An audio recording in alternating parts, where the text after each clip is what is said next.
Hello everyone. So in this video, I will show you how you can use path parameter and read the dynamic value that you are receiving on your API end.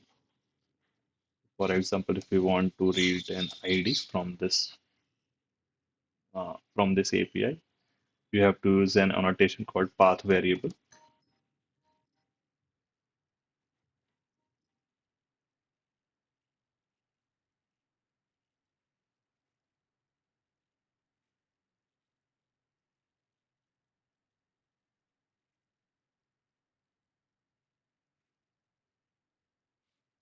Right? And then define string ID and then return the ID. So with this, what will happen? Let me run this. Our server started on 8080.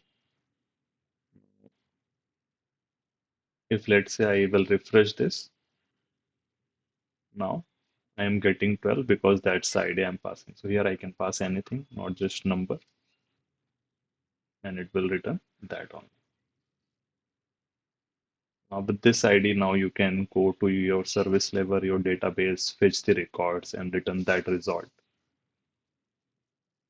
And so here I have written string data type, but you can return any POJO as well.